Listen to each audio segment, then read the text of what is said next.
What's up? This is DJ Lou taking another break from studio sessions and work, sitting down with music artist, producer, engineer, Andrew Lozano. How you doing? Welcome to Break Time. Thank you. It's a pleasure to see you. Great to be here. We were hooked up by Eris. Yes. Who is your publicist. You use her for some of her services? Yeah, I've used her twice before. She's great from UBO Entertainment. Yep. If you don't have one, get her. She's great. She does really good bio, write-ups, EPKs. Yeah, she's the real deal. So really I'm gonna have her on an episode of this real soon. As soon as we set it up. Nice. All right, well, let's get straight into it. Okay, cool. Great question. Wow. Well, it all started back in 1998. I've always been a musician my whole life, but my brother and I, my parents were, always brought over the Christian fellowship, and so there was always music playing in my house, But I first got into like rock music. I mean, who wasn't into like Santana, Led Zeppelin, Smashing Pumpkins, and I used to jam out as a kid all the time, And it wasn't until grade school I got into a band called Roach, and we were like a rock band and playing at age 15 at some clubs, and so I got into rock music, and then later on got into a lot of electronic music, and that's what spawned this whole thing. And this reason why I'm here today. House music was like my baby at first, and I had joined a three-piece brother and sister dual or band called Unique out of the Bay Area, and we got signed up to a label in San Francisco on Ohm Records, and that lasted 10 years. I traveled with them. We went from sounding like the Brand New Heavies, like a jazz, acid jazz type of band, and we lost our drummer and our MC, who was also our piano player, and just decided to use the computer as a fourth band member. And so we did live house music in San Francisco Bay Area, and that lasted a long time until I moved up to Sacramento and opened up shop at my record label, Freaky Music Group. And that's where I am now today. And I've been doing a lot of like lo-fi hip hop, a little bit of house music, but just experimenting with all genres, synth wave and stuff like that. And there's a lot of cross genre, like think back when Bubba Sparks kind of brought country rap to the forefront of things, and that was and that's hot right now. I've worked with a bunch of country rap artists. People introducing techno sounds, and even some of the what's that real glitchy stuff the Skrillex did, that style dubstep into hip hop beats. And so it's always nice to have a variety of things that you do, and figuring out ways to merge them together to get great new sounds. And some people, you might be the guy to come up with the next big sound. Working on it, definitely. On the subject of EDM or house, the electronic dance genres, I just started putting out my own, let's just umbrella dance music, use that umbrella term. Oh, okay. About 6 years ago. I've been putting out singles all the time. Maybe definitely have the equipment for sure. Maybe a collab is in the future. Hey, you never know. I'm always down to collab. Hey, my studio's open. All right. Freaky Music Group was the label I started in, let's see, I think it was 2011 when I came and moved up to Elk Grove, California, near Sacramento.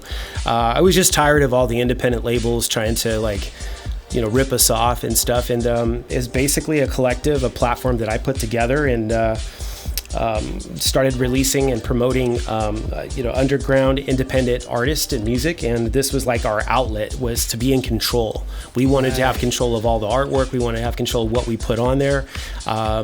And it became pretty successful. It's something that you got to work at if you're a record producer and you want to start a label. Do your homework. It's a lot of work, and you got to stay on it. Got to get somebody like Eris, a publicist, to help promote your title and your label. So Freaky Music Group is all genres. We have hip hop, we have industrial music, we have synth wave, we have a lot of house music on there. And if you like it, follow it on, I think it's on Beatport. You can actually follow it on Beatport and listen to all of it, buy the music. But yeah, it's my label, my baby, and I'm sticking to it. Well, several solo projects have come across in different styles. One of the later projects that I just recently kind of dabbled into was ambient music. I have an album called Beauty All Around, And honestly, it triggered during COVID, like a lot of you folks out there who are artists. Yes. A lot of inspiration came out during COVID. I had 2 albums prior to that, but this one here, I was getting over a really bad COVID cold, and I was in the studio. I'm like forcing myself to do it. I tripped and fell over. I have carpet in my studio, but I tripped over one of the cables, and the delay pedal was echoing. It was just kind of going. And I was so sick that I couldn't even get up. I was just laying on the floor looking at the ceiling with the light on. And I crawled over to my computer, my Mac, and hit record in Logic Pro. And I just recorded just that droning sound. And subsequently, it came up with beauty all around because it was the most beautiful thing I've heard in a long time. It had no drums. It was very spatial.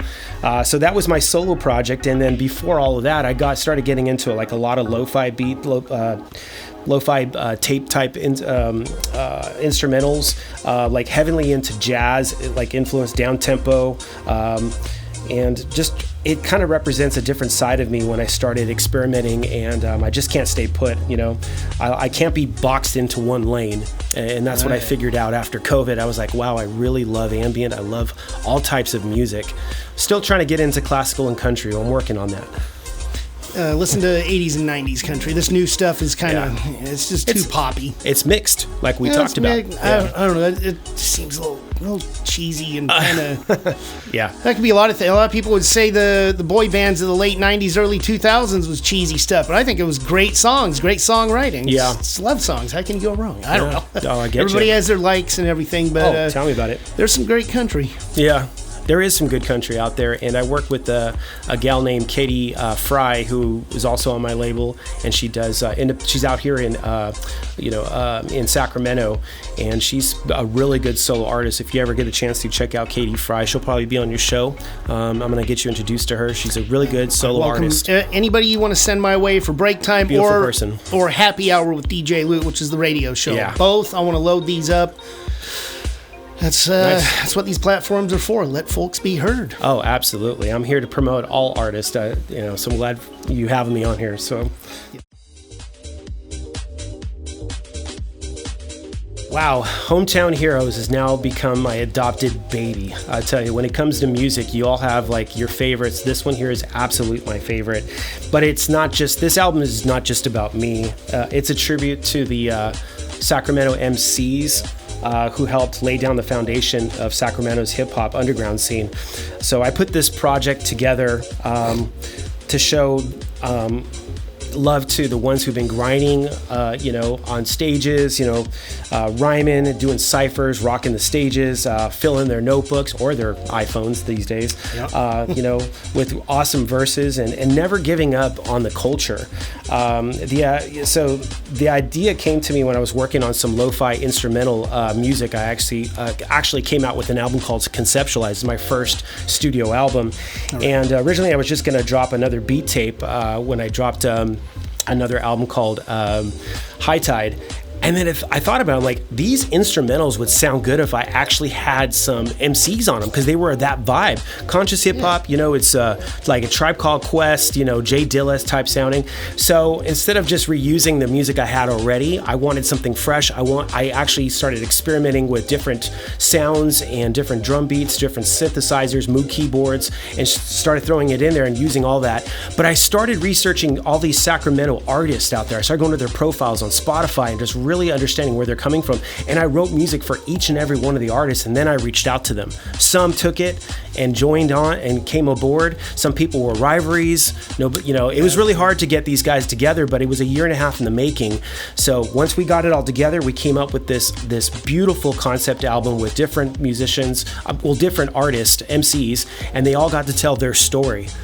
So again, it's there. This album is dedicated to the Sacramento hip hop scene from the early 90s all the way until now. So it's not rap, it's not trap. This is conscious hip hop at its finest. I am eager to hear this. Absolutely. I meant to bring you a record today. I'm going to mail you a record. That was in a rush, but they're beautiful.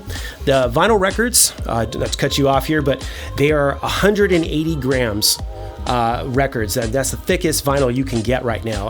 And they're eco color, so they come in different colors. I'm so bummed I don't have one to share with you today, but they're really nice, and I'll be happy to give you one. And you don't know what you're going to get. When you open that record, it's like a Cracker Jack box. It's going to be like this purple or pink color, because that's what eco is when you order from different companies. But I'm really proud about this, and it's a limited run. You can visit my Bandcamp if you want to check it out. Probably the biggest challenges I've had doing this whole music thing in the last 20 years is staying independent, not going into that new audience that's there, but introducing the newer audiences to a culture that is not gone and not forgotten, and that is underground hip hop, underground house music. Underground is where it's at. People claim to be underground, but as soon as you hear the word EDM, it just changes everything. EDM can actually be hip hop too. I mean, you've heard of hip house and all this stuff, but it's just basically, without a major label backing you, you have to wear a lot of hats. You have to be your own promoter. You have to have a publicist like I do but you have to. I'm trying to keep the music very authentic. Another challenging part of the music industry is standing out in saturated places. Music is very saturated. How are you going to come original being an underground artist? There's so many artists putting out music every day, but I focus on timeless projects like this one, like Hometown Heroes. It's rather than chasing the trends, I want something that can last forever. And I thought vinyl records, something tangible that you can take home, maybe even frame, because no one has done this and collected these artists together. So something timeless music is very important to a lot of underground artists like myself. And folks are like the kids now. Kids, whatever, early adults, they're getting vinyl and stuff on cassette because it's how it cycles back, more of a nostalgia thing, or they're like, okay, my parents used to listen to this, I'm going to start collecting them. Now vinyl's more popular than at least 30 years ago, and now you present something on vinyl, a limited run, but people are going to eat it up. They definitely will. I mean, how many times have you gone to Target and you saw Nirvana shirts? Ozzy shirts, right? It's making a huge comeback. People are starting to understand the greats out there that lived and done something really great and changed the way the music industry was, like grunge music. Ozzy Osbourne just passed, but his music was it'll live forever, and that's what I wanted to do with this album. My kids are into K-pop. All the K-pop music that they purchase nowadays is not just digital or streaming. They're going out and buying the CDs still. They're buying the tape cassettes, but they're also buying the vinyl. There was a band, I was just at a Spencer's the other day. If you guys all know, that's a California thing, maybe. Spencer's. Spencer's. Yeah, it's a trip. The store's a trip. But I went in there to buy a shirt because my daughter's into a band called Sleep Token, and so Sleep Tokens is I don't know the music as much as I'd like to, but the lady says, "Sir, did you realize we have a double record that's going to be available tomorrow? Come on back. It's $40. I got it for my daughter." Awesome. So if you're watching this, babe, close your ears right now because I got it for your birthday. And it's coming in a couple of months. So, yeah. Definitely, there's things I want to do. I want to move and do more like live instrumentation projects. I'm a bass player. I would like to have bring together like jazz musicians in Sacramento and do like some hip hop artists, like spoken word stuff in the studio and capture that raw, and do like an improv energy type of rare recording. In fact, I'm glad you brought that up because that is a really good question. The kind of thing I want to do, of course, we're talking about vinyl, is do like maybe a cipher where you have different MCs come in, they battle, one will start, the other one will start, then another one steps in, another one steps in. And with the technology we have these days, we can capture all angles with a 360 GoPro camera or something, right? But you record right into Reason or Logic Pro and take that, master it, because I do mastering, and make a 45. Okay. Make 45 records and have that fund our next project, which is going to be the Hometown Heroes Volume 2. Awesome. So a lot of good things in the works here. So you had mentioned before gathering folks together. I put out compilations where I produce the beat, mix, and master. I do all of that, so it's kind of my resume. But Do you have the folks in mind? Are you even to that point yet? Have you spoken to folks? You feel it's going to be a better process, maybe having some of the same folks come on. They see your success with the first, which will be out soon. You think it's going to be an easier process to get a volume 2? People want to come on board already. Like what? You hope? Obviously. Yeah, I'm hoping this will be an easier process because of your show. I can talk to my fans and people who listen to the album. If you got what it takes and you have some bars and it's good, reach out to me. Once we have our record release party in a few months, come out to there. Let's talk. See what you got. I like to listen to your profile, see what you're about, what kind of rap you're doing. Yes, of course. What you're talking about. A lot of people are in that COVID mind still, but I like to hear your story. So if you got something, come and reach out to me. You know where to find me. There'll probably be some credits at the end of the show. Yep. Looking for people to come and do this cypher. If you got bars, bring it, because I got MCs right now who are going to bring it as well, and love to hear what you got. Velcro. The kangaroo shoes with the Velcro. So much easier and faster than laces. Yeah, they are. Yeah. I actually still have some. They're more of just like working in the yard shoes, and my wife always makes fun of me, like, oh, those Velcro shoes. I used to tie them together, when my little brother was around, get behind him and tie them together so he'd just trip and fall. Yeah. Always messing with the siblings. Cheeseburger. Oh, man, I just had one. McDonald's, picnics. I'm telling you, like family barbecues, man. That was me. I was the one who did all the burgers. I love cheeseburgers, but McDonald's comes to mind. I don't know, because I just had one before I got here. They're still the biggest chain in the world. They're everywhere. I think there are 25 McDonald's in Antarctica somehow. They say they're unhealthy. They say they're unhealthy, right? You get all the statistics and stuff like that. But when you're in a run, you're about to go on a road trip, McDonald's is the perfect fit in their iced coffee. Yeah. Yeah, it is something to eat. You can't just sit there starving and stomach growling. Double cheeseburger. That's what I had. So. New York City. When I think of New York City, I think of New Year's. How they have the New Year's drop. The ball. Yeah, the ball. Like I've never been to New York. I maybe someday I'll go out there. But when I think of New York too, but not New York City, is Brooklyn. I think of the Beastie Boys. I think of Jay-Z. Right. I think of like all the East Coast artists that came from there. Naughty by Nature. Yeah, Naughty by Nature. Favorites. Some of the really good house music guys came from New York. It's like. Yeah. Even some of the guys in the hardcore techno and gabber side of things. Exactly. That came over here from Rotterdam and all that area. And you had New York and guys from Chicago, Rob G and all these guys picking up on it. Exactly. People, Detroit, stuff. Chicago house music. That's where it's at. Mosquitoes. Pain in my ass. That's what they are. Tell you. Excuse me. No, mosquitoes just reminds me of camping. Like straight up camping. I love to camp with the family, and you just know you're gonna have mosquitoes. And for some reason I don't know why I'm thinking of Primus. I don't know why, the band. I don't know. I don't know what's come to mind. I think it was a music video they had with mosquitoes. I don't know. Those things. Now they used to have little vampires, right? Like as a kid, we had the off, but it would be sticky. I don't know if there's mosquito repellent stuff now that technology is 40 years later.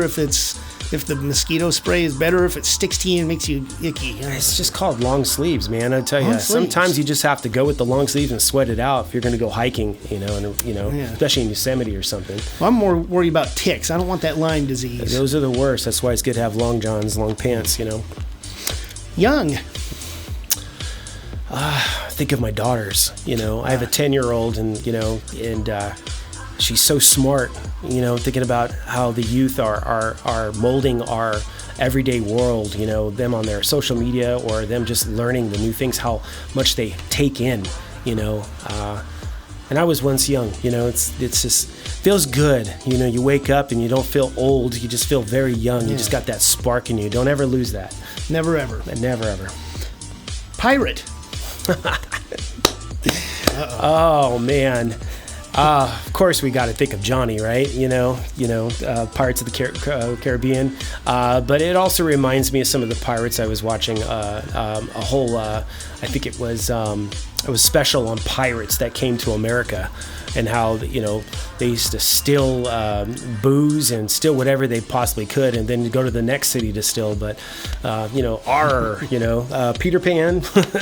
I don't know. Chicken. Oh my gosh. Chicken. All I could think of is Hey from Moana. That little. Never saw it. Oh, really? Moana. The little. They called him. I think it was Hey. I think it was the little chicken. Never saw it. Strangled the heck out of it. It's like it was just a dumb thing. It just kept pecking everything. No, but I actually make the best teriyaki chicken. So when I think chicken, I think food. I immediately like barbecue. Yeah, good. Like. I think lemon pepper chicken. Oh yeah.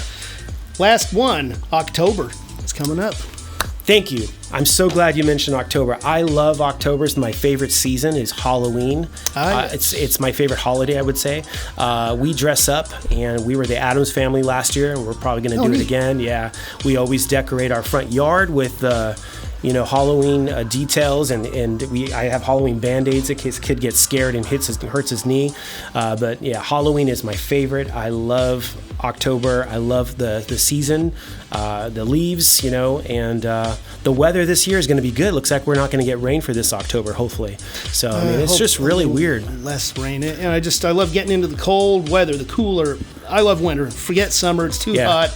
I get to wear my favorite jackets and beanies and all that stuff. And I also make my own Halloween music. So when trick-or-treaters come in, I put it together, and I have speakers set up. I got all my professional monitors all the way up to my front door. So I make spooky music. My kids help me with it. We just loop the Stranger Things theme. You can do that. Oh, I have that mixed in there too. Nice. Yeah, okay. Yeah. Right. Where can they find you?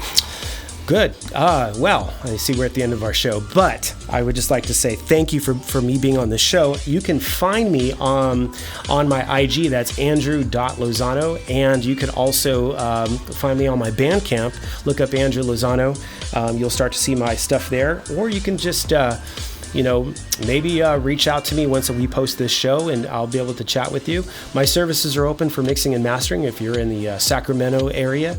Would love to help you out and get your projects out and about. I think we have a collaboration we'll probably be working on soon. I'd like to collab. I want to collab in the electronic music side of things, or anything really, but I've been doing a lot of stuff that's electronic, but I'm a saxophone player for 40 years almost. Nice. So I've been adding some of that, some trumpet, just various stuff. So, well, that's great. Things to talk about. Yes, absolutely.